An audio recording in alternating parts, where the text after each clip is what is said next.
So, essential oils as antiviral remedies. Here's what we're going to cover today. We're going to look at 10 powerful antiviral and immunostimulating essential oils. You don't necessarily need to get all 10, but I want to give you a nice little range. I'm going to look as well about the all-important essential oil safety, because there's an awful lot of misinformation on the internet and in Facebook, so you need to be really careful. Just going to do a really quick, brief history just to show you how they have been used in the past. Oils and herbs have been used in the past with great effect. And then we're going to look at some products, a chest rub, perfumes, various different ways of inhaling the oils, as in smelling them, burning essential oils, use them as car fresheners, use them in your daily hygiene routine, your personal routine, using them to clean your house. And then if you want to learn more about aromatherapy, whether to become an aromatherapist or just for your own personal passion, I'm going to share a bit with you about my online aromatherapy course, and I have a few places available on that at the moment. So why would you listen to me? What do I know? I've been an aromatherapist and an aromatherapy tutor for over 20 years. My name is Jenny. If you don't know me, I'm guessing that you might, though, if you're in the group. I have been an aromatherapy tutor. I've taught for ITEC and VTCT, and I now run online training courses due to a great demand. I'm not a corona expert, and I'm not medically qualified, just to make that completely clear for you. But I have used essential oils successfully countless times to prevent the spread of infection. And I've taught my students how to do it. So just one example of how I used them and how I knew that the essential oils were helping prevent infection was that myself and my family were down visiting my sister-in-law, going back a good few years ago now. There was a big crowd of us there, about 20. And when we got home, my sister-in-law rang and said, "I'm really sorry, but I've just heard there's a 48-hour bug where we are. One of my children is on the toilet getting sick right now. The other one, I think, is going to be there fairly shortly, and I'm not feeling great myself. So I just want to warn you that you're going to have this bug for 48 hours. So I said, yeah, right. No, I'm not. So I made up various essential oil blends. Myself and the children used them on our backs, on our chest. We had an inhaler cup. They were burning all over the house. So during the 48 hours, one of the children got sick once, was very mild. I felt a little bit queasy and thought, oh no, I'm going to get it. Oh no, I'm not. And the other one got off scot-free. Everyone else who was at that gathering was literally talking to God on the great white telephone for 48 hours. So I could tell you loads of stories like that, but I know that essential oils help prevent the spread of infection. I'm going to share some simple steps with you. This is not going to be complicated. I'm going to share a few recipes. I'll point out the ones that I would be my favorites, and you can pick and choose. And if you have any questions or you're stuck with anything, you can just come back to this post and just put your comment in at any stage, and I'll be happy, she said, to answer anything that you need.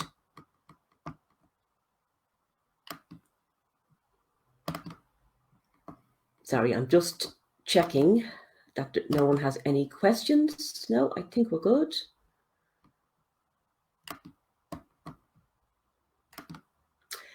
So, as I say, this Facebook Live is not about scaremongering. It's not about fanning the flames of panic. It's just simple steps that you can take to protect yourself against all kinds of infection. And as I said earlier, I hope that you'll use it going forward, because there's always going to be infections and bugs around the place. Oops, went a bit too fast. So, antiviral essential oils. How do they actually work? They work in two ways. First of all, They will attack viruses and other pathogens. They attack bacteria as well. But what's really good about them, they're able to distinguish between the good bacteria and the bad bacteria. So while they're fighting off an infection, they're not going to wipe out all your good bacteria that you need. They also strengthen the immune system. This is absolutely amazing. We produce specialized white blood cells in the lymphatic system and in the circulation that in various ways protect us against invaders, pathogens, viruses, bacteria. And there are some essential oils that will actually speed up that process, that will cause us to produce more of those lymphocyte stroke white blood cells, which I think is absolutely amazing and fantastic. So the essential oils are working with the body. It's not like where you bring your car in to get it fixed. They're strengthening the body and helping the body to fight off infection while also fighting off infection as well themselves. Hope that makes sense. So amazing. So the types of essential oils I'm going to look at. We have two different types. Well, these are just types that I happen to divide it up into. We have what I call Rambos and Mother Theresa's. These are terms I got from the lovely Rhiannon Lewis, who taught me and a lot of other people about clinical aromatherapy, not to rob her phrases. So what I think of as Rambos, they're very powerful, they're very aggressive, they don't take any prisoners. So how I would describe it as well, if you're thinking about, I often think about essential oils if they were like people. Okay, maybe I'm a bit crazy, but anyway. And if you had, so we have Rambos like basil, peppermint, rosemary, thyme, clove and cinnamon, not as freely available maybe. And then we have lavender, geranium, eucalyptus, lemon, tea tree, or Mother Theresa's. So the Rambos are aggressive and the Mother Theresa's are nurturing. The Mother Theresa's will fight off infection too, and they are very good antiviral agents. And they also nourish us. They're kind of a supportive role.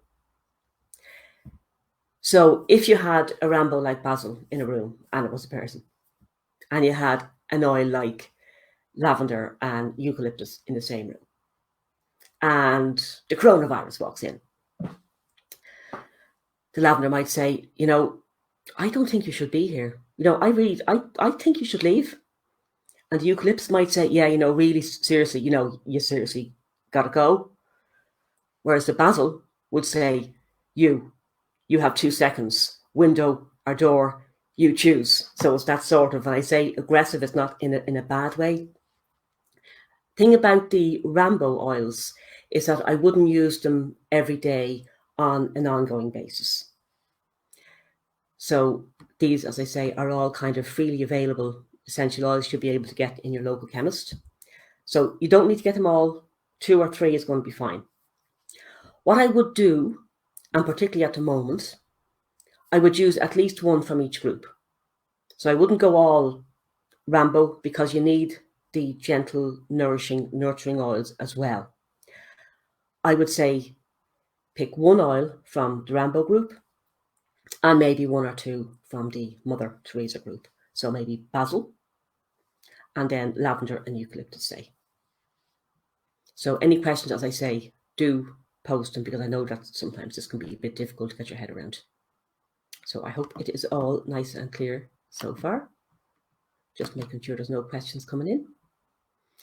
And I see a few people there, but actually on this app I can't see your names, but hello and thanks for coming. Cautions for essential oils. So I might get on my soapbox a bit. I'm going to keep it short. There is a lot of information on the internet and on Facebook telling you how to use essential oils. Take them internally. Now, this is not me speaking. The information is saying you can take essential oils internally, a few drops of lemon in a glass of water. Shake them onto your skin. Yeah, you'd be grand. This is so bad, and it just infuriates me whenever I see it, because people are giving advice to other people who are trying to learn something and who are assuming that the person giving the advice is an expert, and it can be dangerous. So never take essential oils by mouth. Clinical aromatherapists do it, but they will do it in certain forms like tablets and capsules, and they have their blending is really carefully thought out and planned. It's not just down the hatch. Taking essential oils internally, you may have heard of people who took essential oils internally and they used and they were absolutely fine. I'm still telling the story, I do it every day. They might get away with it forever, or they might not. They could suddenly, on their 15th or 100th or whatever time, taking the essential oils internally, suddenly get sick. Now, it could make you feel nauseous. It could actually, I knew of a girl who took thyme oil internally because she didn't know any different. I mean, when you see a bottle and you're completely new to this and the bottle says pure essential oil made from fresh thyme, well, sure, how can that do you any harm? Isn't it fresh? Aren't herbs good, etc.? But she didn't have a herb handy for her cough remedy that she made, so she used thyme essential oil. And she said she had a horrible burning sensation.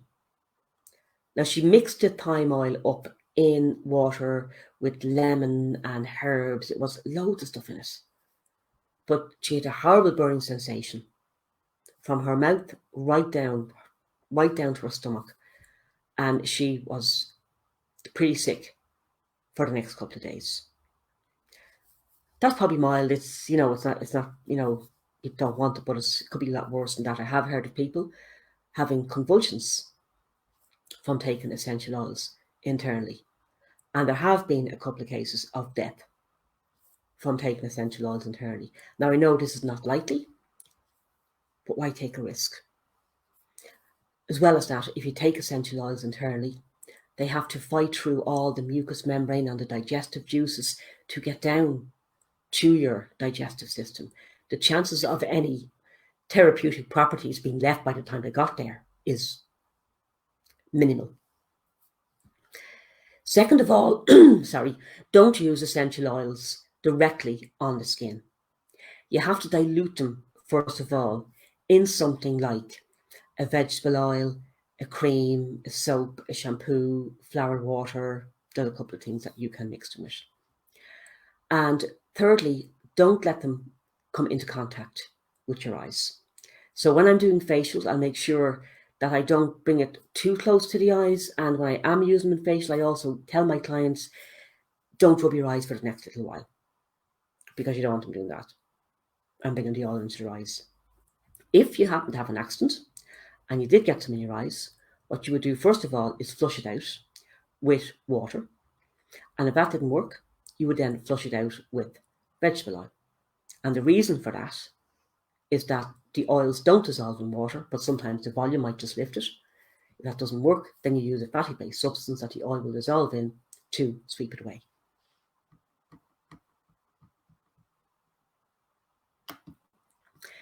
So, contraindications to the individual oils. So I'm going to look at our Rambos first, the main Rambos I'm looking at, and I'm going to look at our Mother Teresa's then.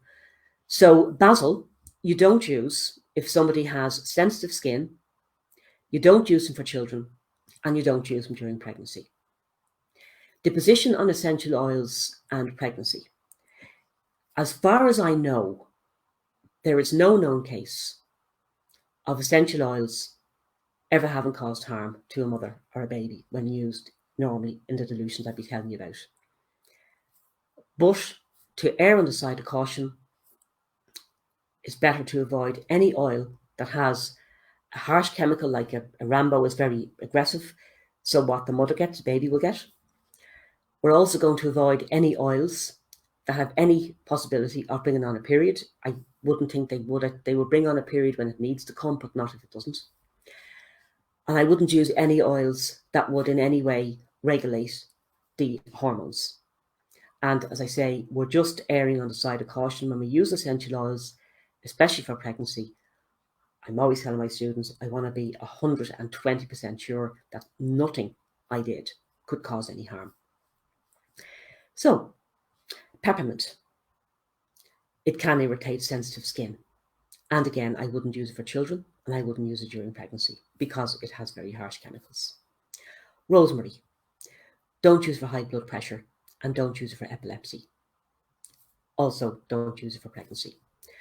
So when I say don't use it for high blood pressure or epilepsy, I would say that I would advise therapists not to use it for clients, because I've known of people who were using it for a treatment to kind of start feeling a bit kind of woozy and then realizing that their blood pressure was off.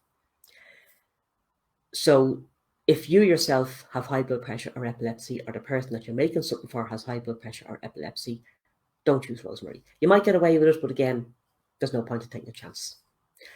Thyme can also raise blood pressure. And sorry, thyme should also be don't use for pregnancy. Our Mother Teresa oil, lavender, surprisingly, don't use for pregnancy because it regulates the hormones and it can possibly bring on a period. But I'd be blown away if I heard of anyone who had any problem with lavender.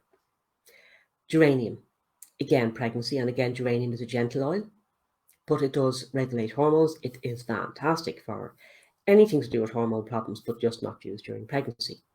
Eucalyptus, no contraindications, and it's safe for pregnancy. Lemon, contraindication phototoxic, which means that if you're out in bright sunlight, within 48 hours of using it, or you go in a sunbed, within 48 hours of using it, you may get burnt. And lemon, you can use for pregnancy. Tea tree, I would avoid for sensitive skin. I know a lot of people with sensitive skin do use it, and it's fine. But I also know people with sensitive skin who use it and it has irritation them. So I tend to just not use it for sensitive skin. So eucalyptus, lemon, and tea tree are safe to use during pregnancy.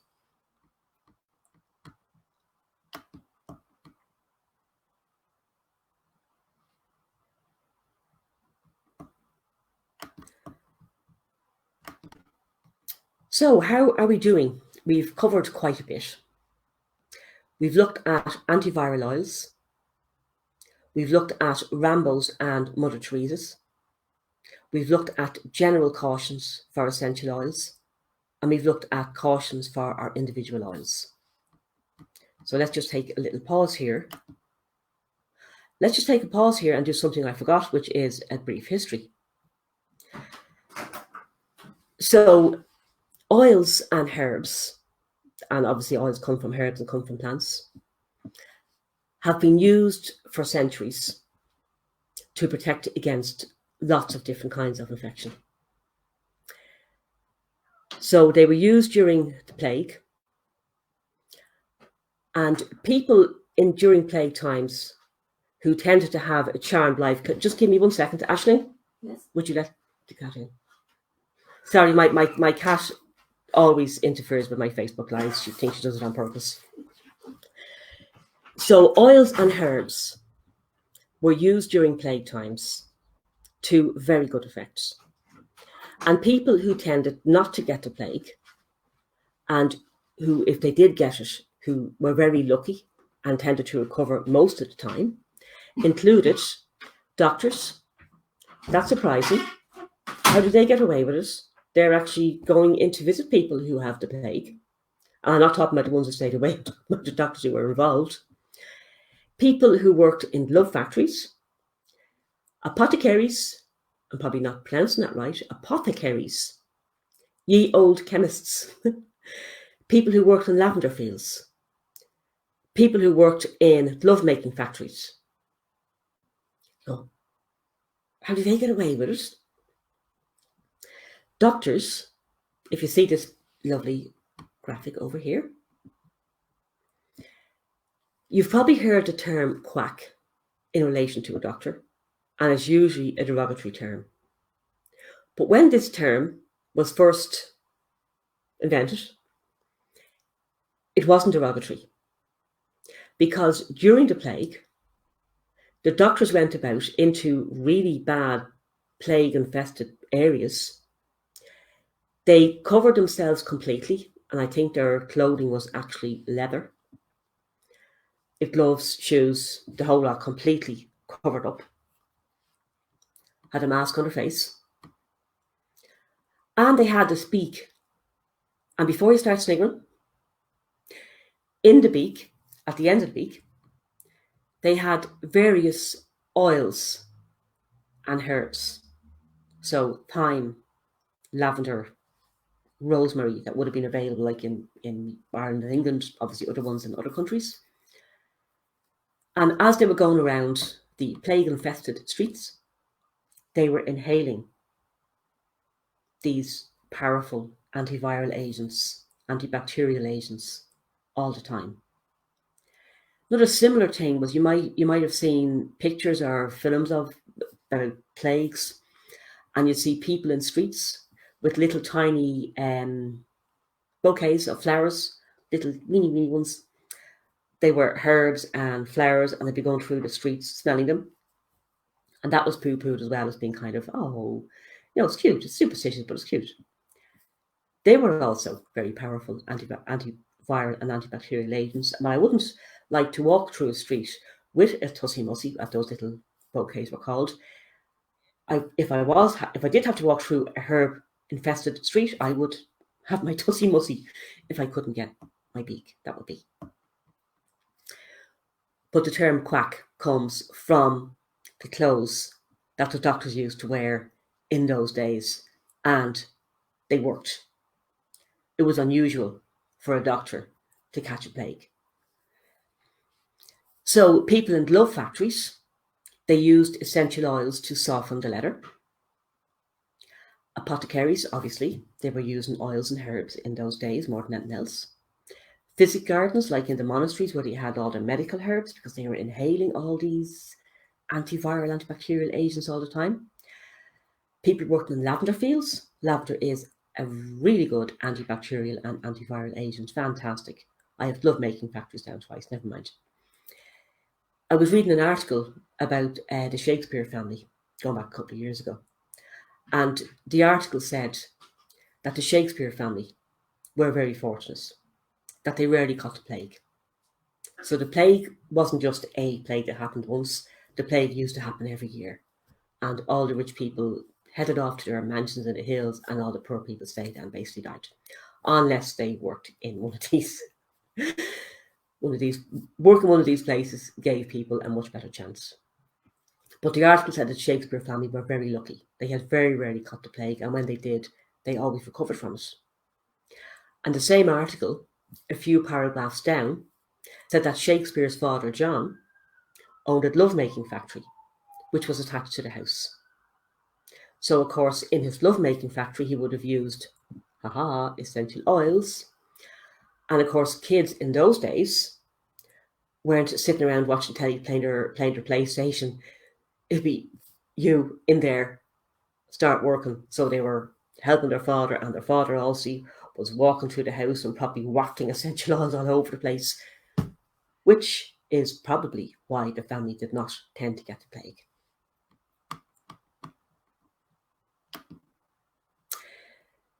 So we have just done what we have covered, a quick little recap. And now, so what we have done so far, essential oils are powerful antiviral agents, particularly the ones that I've listed. And in the system, in the body system, they will fight off viruses and bacteria and other pathogens. And they will boost our immune system, help us produce more of our defensive white blood cells. The gentle oils that are good antiviral agents: lavender, tea tree, eucalyptus, lemon, and geranium. There are more oils, but I just want to give you a handful just to get you started. And our Rambos, the ones that take no prisoners, maybe don't use every day, but are really good for now: basil, peppermint, thyme, rosemary. Cautions for essential oils we looked at as well. So don't take essential oils internally. Don't put them on your skin undiluted. And don't let them get too close to your eyes, no matter what you hear on the internet. If you only learn one thing from this whole Facebook Live, I hope you learned that. So lavender and geranium, really gentle oils, but we don't use them during pregnancy. Tea tree, we're going to avoid for sensitive skin. Lemon is phototoxic, which means that if you use it within 48 hours before going on a sunbed or going out in bright sunlight, not much chance of that just now, it can cause burning, sunburn. It actually interferes with the brown pigment, so we don't produce enough. Basil, don't use for somebody with sensitive skin, and don't use for pregnancy. Peppermint, sensitive skin, pregnancy, high blood pressure.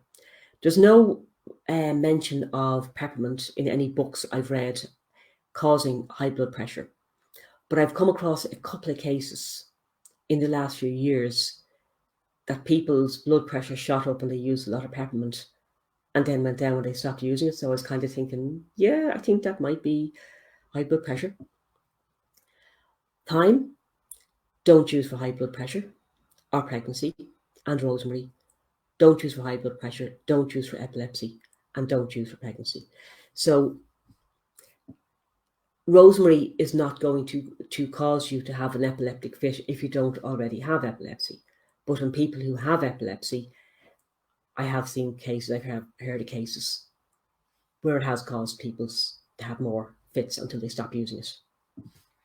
And as regards the sensitive skin, a couple there for sensitive skin like basil and tea tree, that would just be contraindicated if you're going to put it on the skin. I'm going to show you a couple of different ways of using essential oils that don't involve them going on the skin, and you can use any oils that are contraindicated for sensitive skin in those ways.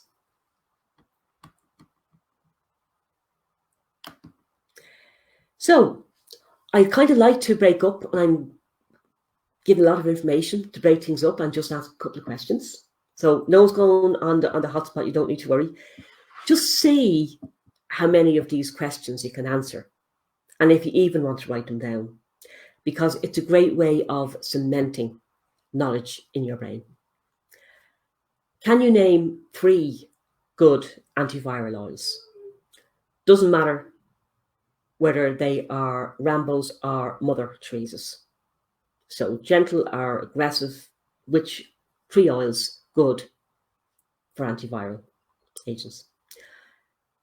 Which of the following oils would be considered a Rambo? Basil, lavender, lemon, geranium. So which one is taking no prisoners? Door or window? You got 2 seconds to pick. When might you not use rosemary? A couple of contraindications to rosemary. And how do antiviral oils actually work? So what do they do in the system that makes them effective? So I don't know if you want to take a minute just to have a little look at that. I'm just going to check, make sure there's no questions in the comments. So would bergamot be of benefit? Yes, bergamot would be of benefit. Bergamot is really, really good for respiratory conditions. It's very gentle, and it's very, very good at boosting the immune system. So yes, do use bergamot. So as I say, I'm giving you some of the oils. If I was to tell you every oil that was good for viruses, I'd be here all day on my own, probably, because you'd all be gone. Okay, so how did you know any of the answers to those questions? So I'm not going to be kind of honing in on anybody, but just to give you the answers now and see how many you got right, even if you just thought about them in your head. So 3 antiviral oils. If you named any of lavender, geranium, lemon, eucalyptus, tea tree, basil, peppermint, rosemary, thyme. It's just some of them. Which of the following oils is Rambo? So basil is the Rambo. Lavender, lemon, geranium are powerful antibacterial agents, but they are also gentle and they're nurturing, and you need to use them if you're using a Rambo. So use them together to make kind of a cocktail. So basil is the one that says door or window, 2 seconds, I'm counting. When might you not use rosemary? Don't use rosemary if you or the person you're using it for, if you make it for someone else, has high blood pressure, or epilepsy, or pregnancy. Now, again, I don't really think it would cause harm during pregnancy, but I never want to have that question in my mind, so I would not use it to be sure. And how do antiviral agents work in the system? 2 ways. First of all, they attack viruses and other pathogens, and they boost the immune system by causing us to create more of our defensive white blood cells. So hope this is all making sense. So kind of let me know if not. I'm sorry, I'm not able to see the, yeah. Can you substitute lime for lemon? Absolutely you can. Lime and lemon basically have the same properties, practically all the same properties. So anything you could use lime for, anything you use lemon for, you can also use lime for. Lime has a much sweeter aroma, so it wouldn't be to as many people's taste as lemon would. But you know, if you like lime, that's absolutely fine. So if you do have a comment here, and if I don't see them, sorry, I will come back to them. Right. Technology. I love technology. It's great, isn't it? Okay. Now let's come on to the products. This is why you came, yeah? We're going to look at chest rubs, perfumes, various different ways of inhaling the oils, which is super powerful, burning or diffusion, room methods is another way of calling them, hand sanitizer. You're going to like this because they're all talking about wash your hands, wash your hands, wash your hands. That's my dog saying goodbye to my daughter. Car fresheners, or car air fresheners, what phrase is right? Daily hygiene and a clean house.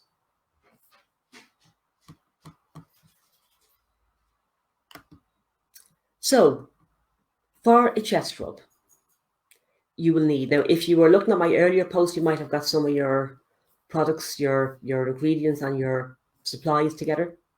You will need a dark glass bottle, any dark glass bottle, old medicine bottles, etc. So if you're going to get in the habit of using essential oils, never throw away a glass bottle ever again. Doesn't matter what shape, what size really. A vegetable oil, preferably coconut oil or castor oil, because they are both antiviral and antibacterial themselves, so they will actually help even without essential oils. But let's pack a punch here.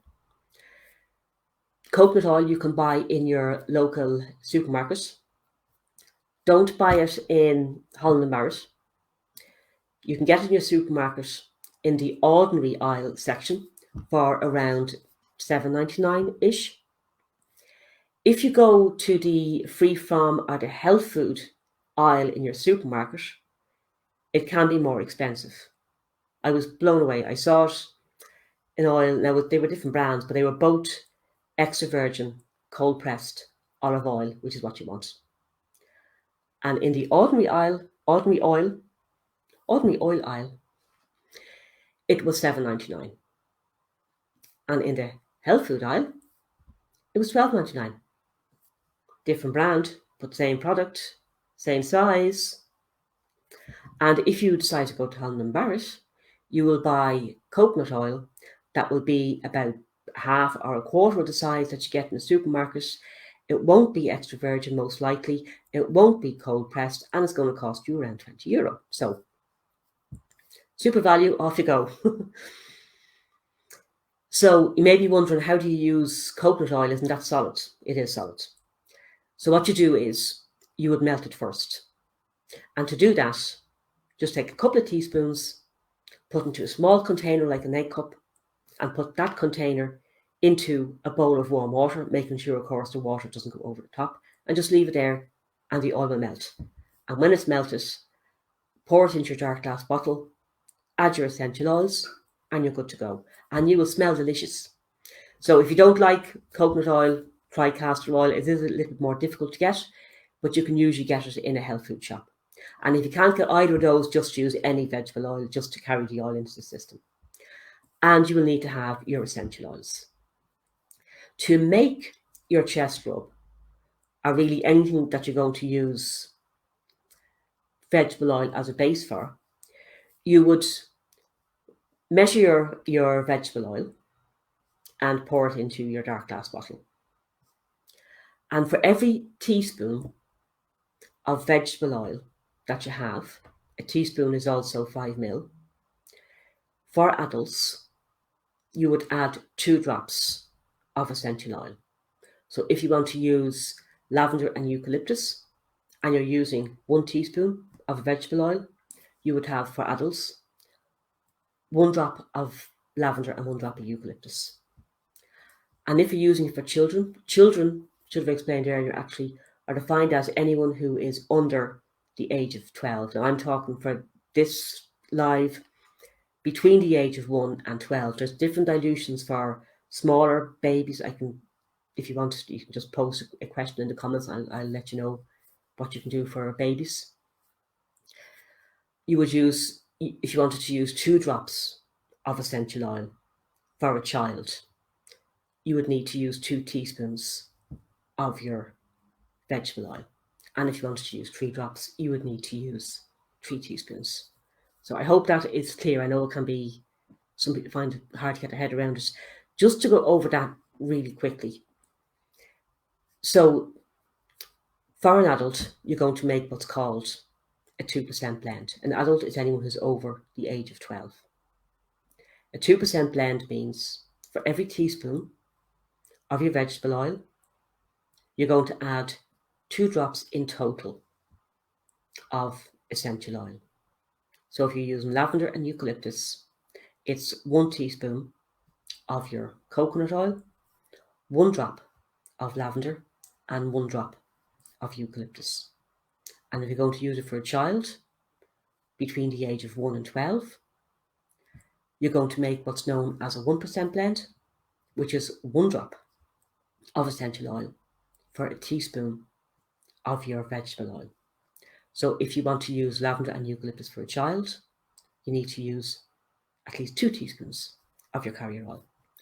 And you can make up greater quantities. I would tend to make up like kind of half fill a bottle. That's about it. That's a 50 ml bottle. I tend to kind of fill it up for the family. I just kind of measure how many teaspoons are going in and then add the appropriate amount of essential oils. Hope that's clear for you. And then to use it, rub it on your chest, on your back if you can reach it. I'll get someone handy to do it for you, because it's all about getting it into the respiratory system, and a little bit under your nose, because inhaling, I'll talk about that shortly, is super powerful, as in, I mean inhaling, I'm talking about actually smelling the essential oils. So just checking that there's no questions. I hope I can see the questions.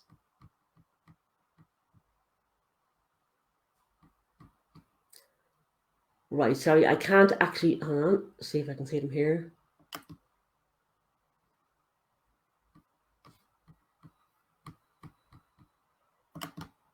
Sorry, I know there's more questions there. I can't actually see them, but I will come back to them when I finish this. Sorry about that.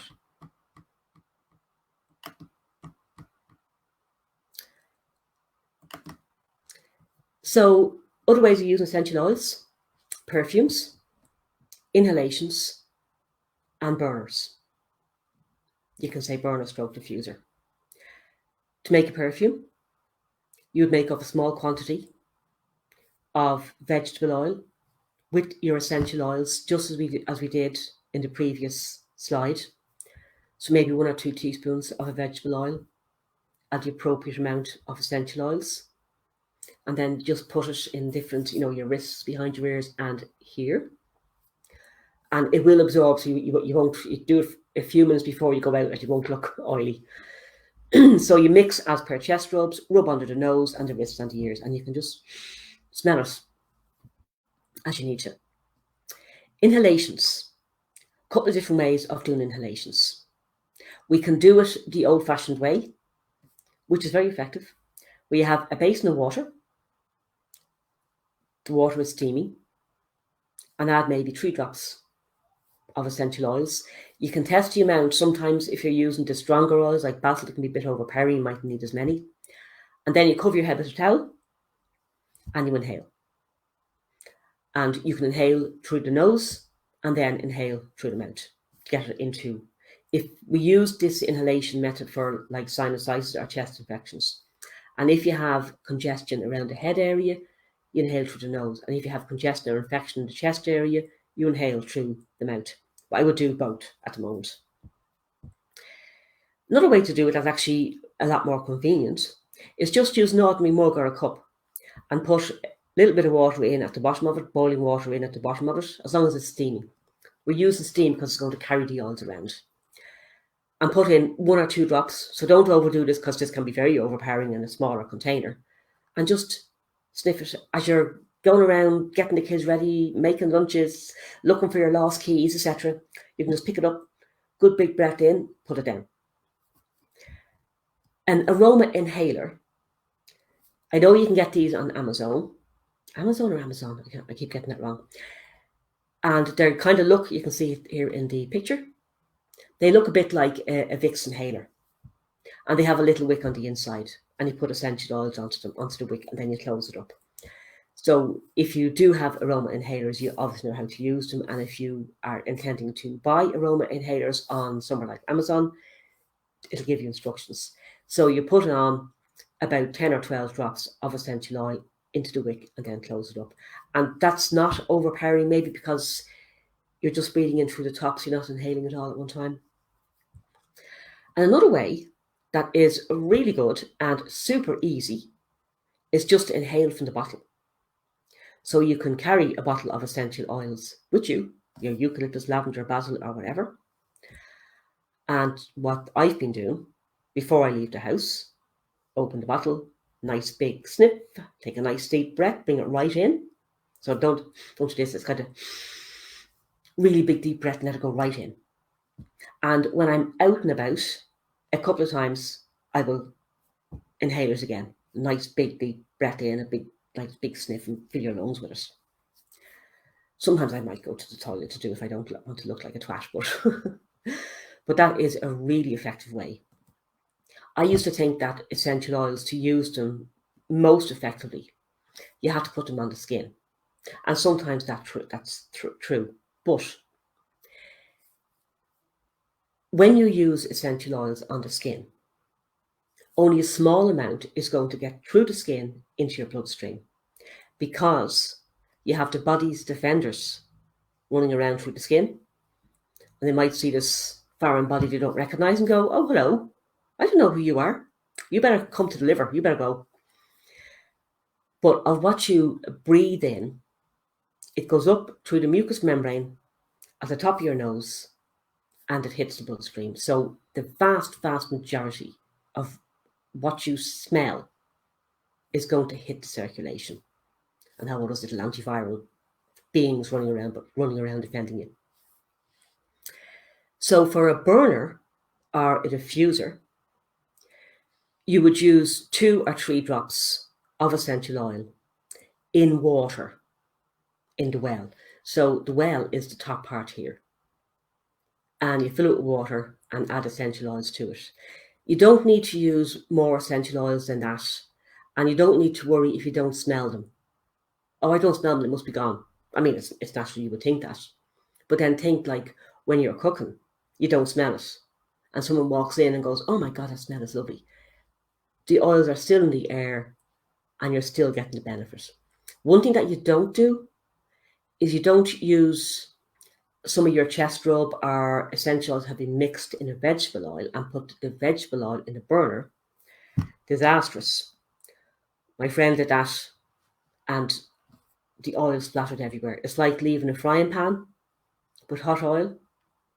What's going to happen? Oil goes everywhere, including the walls, which you may have to paint because you're not going to get vegetable oil off a wall and it looks terrible. So 2 or 3 drops in water. And you can also use it in a diffuser. And if you don't have a burner or a diffuser, just get a bowl of warm water, boiling water, and put some drops into the boiling water and just leave it to waft around. All you need to do is get the oils into steam or heat so it'll lift and carry them all around the room. And obviously, if you have little ones, you're going to be really careful to keep particularly a burner, or even more so a bowl of hot water, well out of their reach, because it's amazing. Like little octopuses, they can reach things you couldn't imagine them reaching. Right. So hand sanitizer. Hand sanitizer, we're all talking at the moment about kind of washing your hands.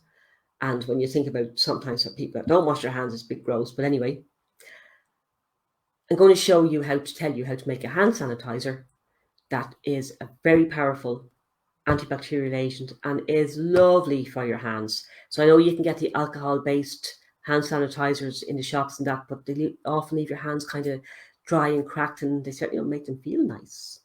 This is going to protect you and make you feel nice. So what you need, if you have it, a small spray bottle. If you don't have it, just use a small jar, it'll be fine. Aloe vera gel, you get in your local chemist for around €7 or €8, I think. Witch hazel, if you can get it. Witch hazel is often sold as a skin toner. You might have to ask the chemist for it. It usually isn't out kind of very easy visible because people don't be looking for it.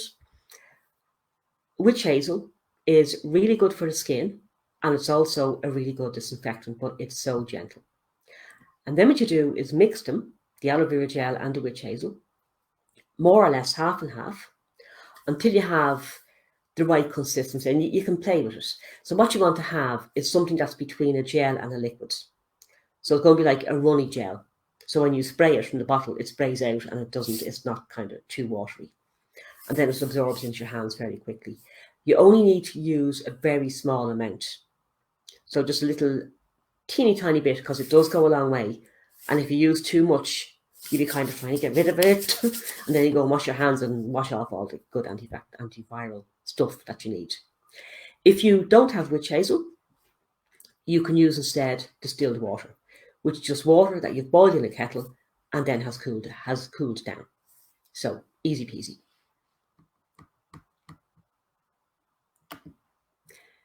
So other ways of using it. So you don't need to use all of these ways, but they're all fairly easy. Car fresheners, daily hygiene, and around the house. So car fresheners, nothing elaborate. Get a piece of cardboard. So you don't need to have a particular shape or anything like that. Piece of cardboard, old Bertie card, or whatever you happen to have. Bit of string, hang it from the whatever, that won't obviously block your view. And just put a couple of drops of essential oil onto it, maybe 2 or 3 drops of essential oil onto it. You might top it up then if you're away and you come back in the car and the aroma is gone. Top it up then. So 2 or 3 drops of oil on a piece of cardboard and hang it in the car. And you're inhaling the oil in the car all the time. Daily hygiene.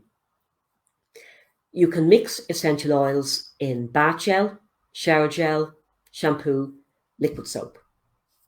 So for your little people, it might be a good idea just to put a couple of drops of eucalyptus and lavender into your hand soap. So whenever they come in or they're washing their hands, they're going to get the benefit of the essential oils as well. And you mix them in your products exactly as you would for the chest rub. So for every teaspoon of your product, for adults, it's 2 drops of essential oil. And for children between the ages of 1 year and 12 years, it's 1 drop of essential oil for 1 teaspoon of your product. So as I say, I know that sometimes you might be listening to something like that and you're kind of, what? So if you are, please leave a note in the comment and I will come back to you. So clean house. Super easy. You can add to the water that you use for washing your floors, for washing your windows. You can make a little spray with water and essential oils to rub over your surfaces. It's the best way of disinfecting. It's much better than the wipes you can get, and you know exactly what you're using, and you're getting this real natural antiviral. It's very powerful. So how are we doing? We have looked at chest rubs, perfumes, inhalers, different ways of inhaling, burning, diffusion, not to be confused with confusion, hand sanitizers, car fresheners, daily hygiene, and house cleaning products. So let's take a little look. A little recap. A chest rub, you would make a 1% blend or a 2% blend, depending on whether it's a child or an adult. A 1% blend is 1 drop of essential oil to a teaspoon of whatever you're going to mix it in, and 2% blend is 2 drops of essential oil in a teaspoon of whatever you're going to mix it in. A perfume, you use again a 1 or 2% blend in a vegetable oil and apply it to your wrists, under your nose, behind your ears. An inhaler, you could use an aromatherapy inhaler stick, and you'll have the instructions with it when you buy it. So it's usually about 10 or 12 drops on the little wick inside the inhaler. You don't need to worry if you can't get something like that though. You could also get an inhaler cup. They sometimes have them in boots. So it's a plastic cup that has a little mask on it, and you put your oils in and then you just inhale in the oils. You can use an ordinary cup. You can use a basin. And actually, what I don't have down here on the slide is one of the best ways. It's just a bottle of essential oil and a good snip before you go out and carry it around with you. Hand sanitizer, made with aloe vera gel and witch hazel, half and half. If you don't have witch hazel, you can use distilled water, which is cool boiled water. And then add your essential oils, a 1 or 2% blend, depending on whether it's an adult or a child. Car freshener, 2 or 3 drops of essential oil onto a bit of cardboard, hanging from wherever it's not going to block your view. Daily hygiene, mixes in your hygiene products, your shower gel, bath gel, soap, etc. And again, a 1 or 2% blend, depending on whether it's for a child or an adult. Clean house, you can throw in some essential oils into the water you're going to use to wash the floor, to wash the windows, make a little spray bottle or whatever, or any kind of bottle, and just use that to wipe the counters and stuff. It's just going to keep all the antiviral agents in the house. Question time. Ingredients for hand sanitizer, what do you use? That was a very funny way of wording that question. Let's rephrase that. What ingredients do you use in a hand sanitizer? Oh, that's better. How many drops of essential oil would you use in a burner? What kind of personal hygiene products do essential oils mix in? Because they mix in fatty-based products and in flower water and witch hazel. So they don't mix in everything. They don't, just as a by the by, they don't dissolve in water. So you can use them in water for your countertops, etc. But don't mix them in water and put them on your skin, because they don't mix in water. So that means you're putting neat oils directly on your skin, and it may cause an irritation or a burn. And then how do you use the chest rub? So you make your chest rub, 1 or 2% blend, essential oils and your vegetable oil. Then how do you use it? The word chest will give you a clue on that. Right. Ingredients for hand sanitizer: aloe vera gel with witch hazel, and if you can't get that, cool boiled water, and essential oils, of course. How many drops of essential oil do you use in a burner? 2 or 3. What kind of personal products can you mix essential oil in, as in personal hygiene products? That is liquid soap, shower gel, shampoo, well, bath gel as well, any of those jelly kind of stuff it'll mix in.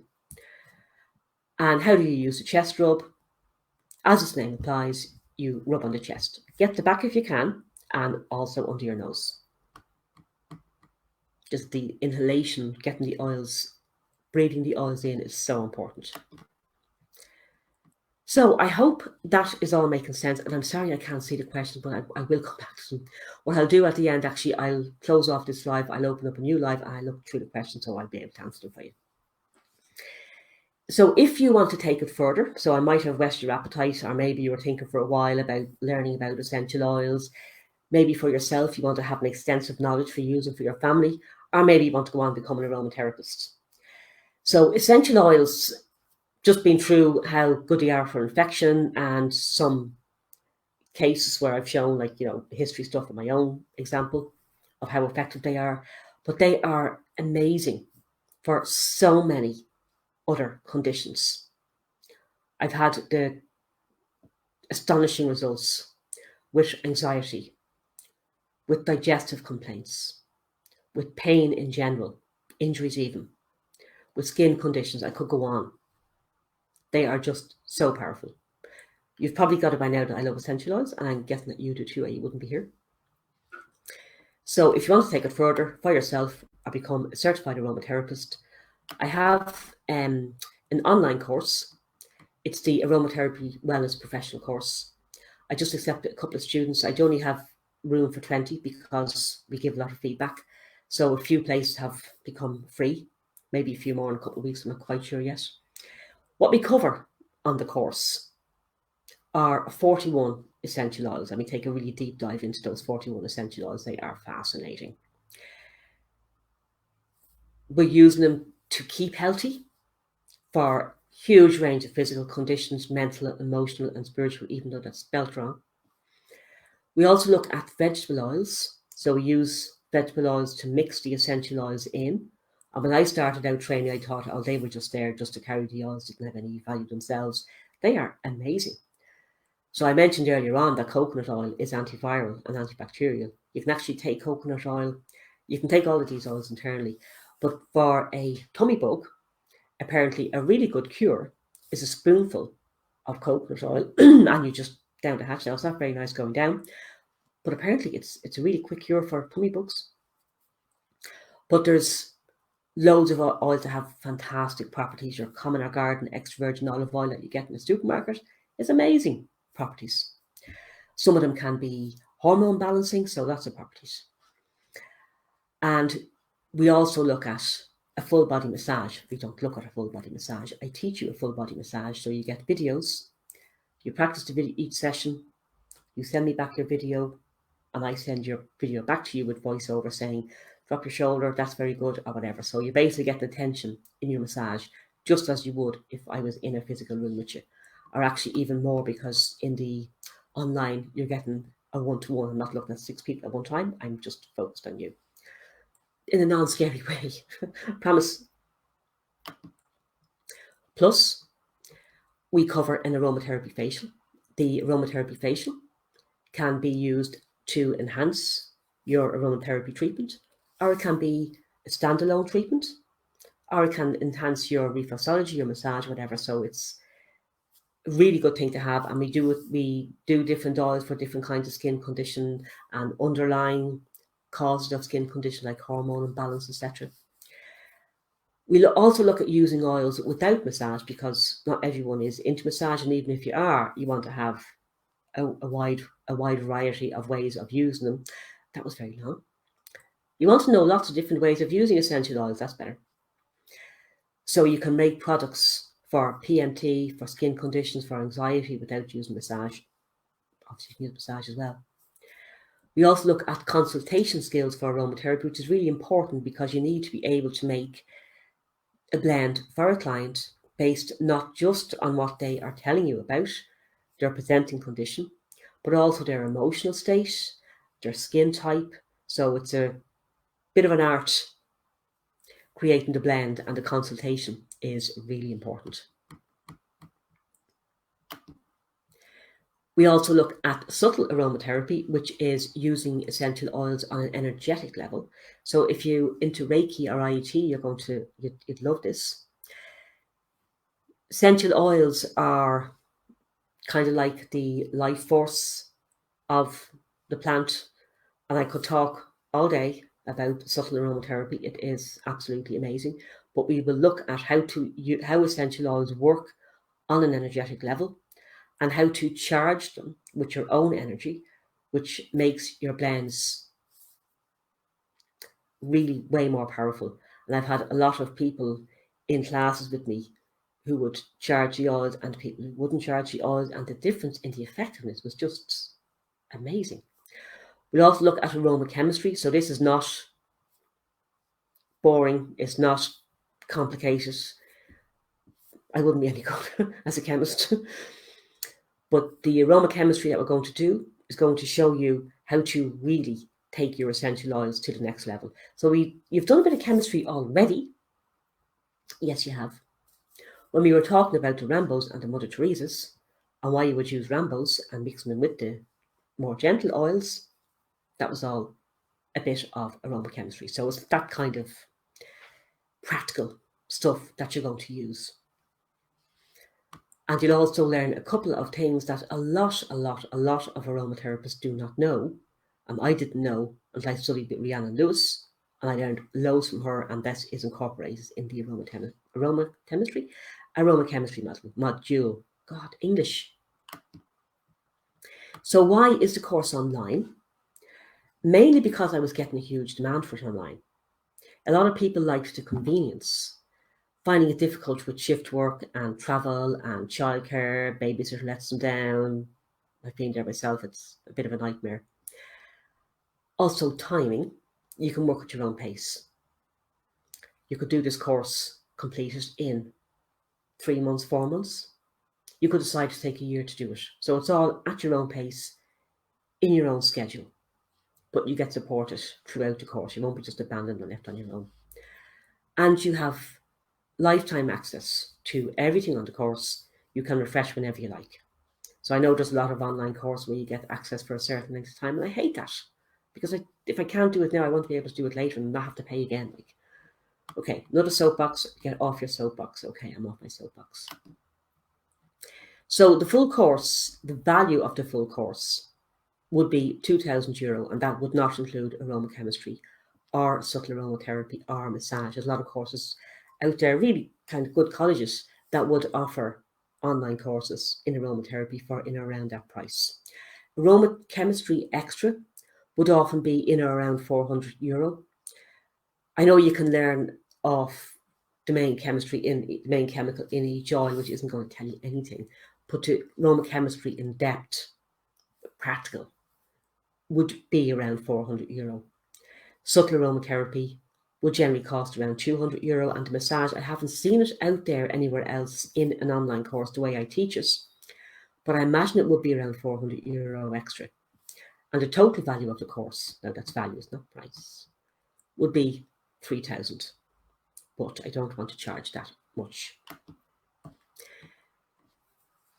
So the price of the course is $950. I want to make it available to people who have a passion for aromatherapy, who want to learn it in depth for whatever reason. And you can pay it, if you prefer, in 6 installments of €170, which is much more doable. So a couple of questions I'm often getting, very valid questions. Is it accredited? And will I get insurance? If you can't get insurance, no point in the course. It's internationally recognised, and our body I'm with at the moment, is the International Institute of Complementary Therapists. I'm looking at others because some might give more advantages, kind of better insurance rates, etc. I'm still kind of checking out a few bits and pieces, but as of now, it is fully accredited. And it's insurable. So not every insurance company is going to accept online courses, but a lot of them do. And there's 2 in particular that I'm working with at the moment. I find them really good. Their prices are good and they have good kind of client care.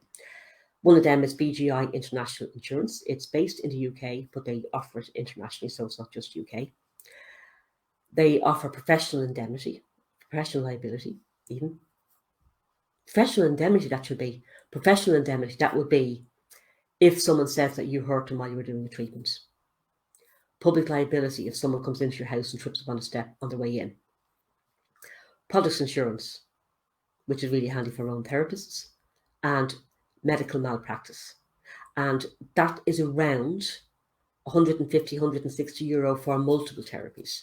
So if you are qualified in therapies and you want to add aromatherapy on and do it online, BGI will cover all of your therapies next time your insurance comes up, and your online aromatherapy as well.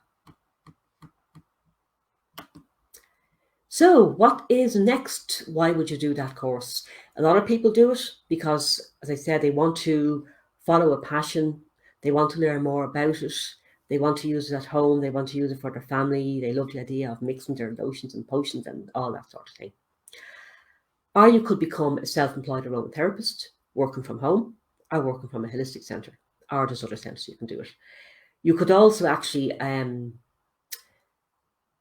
to get employment as an aromatherapist just with aromatherapy might be a bit difficult, but if you were a beauty therapist, it would be a great add-on if you were in employment.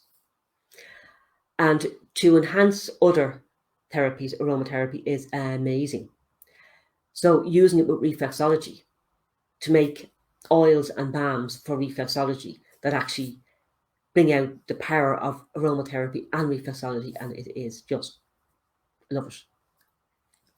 Using essential oils for Reiki.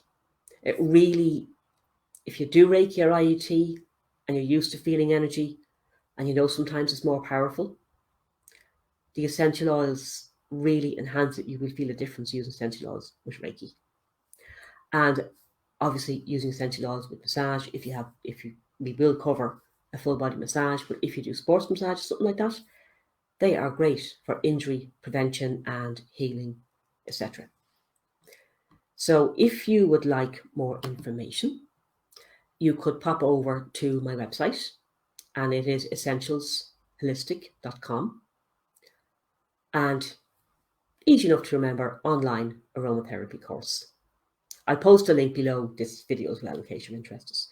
And if you want to email me with any questions about the course or about what I've just covered, just send me an email on info@essentialsholistic.com. And again, I'm going to post the link below. So if you could do me a favor, I would really appreciate it. I really think that, I know that at the moment particularly, people need this knowledge. They need it as protection, and they need it as peace of mind. And if you could share it, I'd really appreciate it. I just really want the word to get out there, because this is going to help so many people. If you're watching the replay of this, feel free to type in any question that you want in the comments, and I will come back to it ASAP. So for everyone who is here, thanks very much. I really appreciate it, and I will talk to you soon. Thanks a million for listening. So I hope that was all enjoyable and straightforward, and I hope